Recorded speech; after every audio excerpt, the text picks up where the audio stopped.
ஆமென். அல்லேலூயா. உங்கள் யாவருக்கும் என்னுடைய அன்பின் வாழ்த்துக்கள். கர்த்தராகிய ஆண்டவர் உங்கள் யாவரையும் ஆசீர்வதிப்பாராக.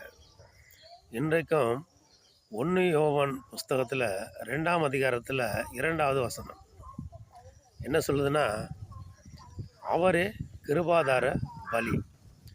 நம்முடைய பாவங்களை நிவர்த்தி செய்கிற கிருபாதார பலி இயேசு கிறிஸ்து.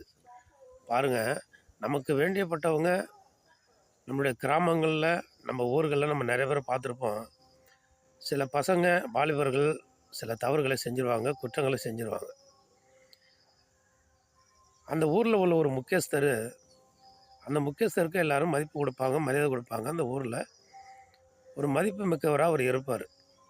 எல்லாரும் அவரை கனம் பண்ணுவாங்க.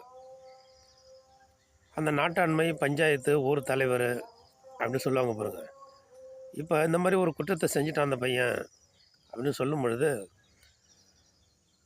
உடனே அவர் என்ன சொல்லுவார், சரி இனிமேல் இந்த மாதிரி பாவங்களை செய்ய மாட்டான், அதுக்கு நான் பொறுப்பு சொல்லி என்ன பண்ணுவார், கண்டித்து விட்டுருவார். இனிமேல் அந்த மாதிரி பாவம் செய்யக்கூடாதுப்பா, அதுக்கு நான் பொறுப்பு.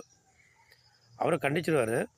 ஆனாலும் அவங்க அந்த பொறுப்பு எடுத்துப்பாங்க. ஏன்னா அந்த ஊரில் அவன் அறியப்பட்ட ஒரு மனிதன், தெரிந்த ஒரு மனிதன், தெரிந்த ஒரு குடும்பம், தெரிந்த ஒரு மனிதனுடைய ஒரு குடும்பத்தோட ஒரு பிள்ளை.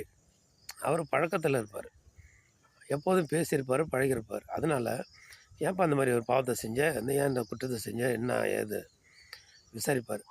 இனிமேல் நான் செய்ய மாட்டேங்கப்பா அப்படின்னு சொல்லி அவங்க கேட்கும் பொழுது, சரி இனிமேல் செய்ய மாட்டான், சரி நீங்கள் போங்க, நான் பார்த்துக்கிறேன், இனிமேல் ஏதாவது பிரச்சனைனா நான் என்ன பண்ணுறேன், நான் அதுக்கு பொறுப்பேற்றுக்கொள்கிறேன் அப்படின்னு சொல்லுவாங்க. அதுபோல் இந்த உலகத்தில் உள்ள மனிதர்களே இப்படி சிலர் மீது அன்பான பழக்க வழக்கத்தினால், இந்த உலகத்தில் கிராமத்தில் உள்ள ஒரு முக்கியஸ்தரே, ஒரு பொறுப்புகளில் இருக்கிற ஒரு மனிதரே, இனிமேல் அவன் பாவம் செஞ்சால், இனிமேல் அவன் ஒரு தப்பு செஞ்சால் அந்த தப்புக்கு நான் பொறுப்பு இருக்கிறேன், இனிமேல் எந்த தப்பு செய்ய மாட்டான், நீங்கள் போங்க, நான் பார்த்துக்கிறேன் அப்படின்னு சொல்லுவாங்க. ஆனாலும் நம்ம அக்கிரமத்தையும் மீறுதலையும் பாவத்தையும் நம்ம செஞ்சோம், உலகத்திற்குள்ள பாவம் வந்தது. ஆனால் நம்மளுடைய ஆண்டவர் நம்மளை கிருபாதார பலியாக தன்னை தாமே ஒப்பு கொடுத்து நமக்கு கிருபை செய்தார். அவர் யாருன்னா நம்ம ஆண்டவராகிய இயேசு கிறிஸ்து. பாருங்கள், நம்முடைய பாவங்களை நிவர்த்தி செய்கிற, இது உலகத்தில் கொடுக்குற ஒருவருக்கு பரிந்து பேசுகிறது தற்காலிக காரியம்தான்.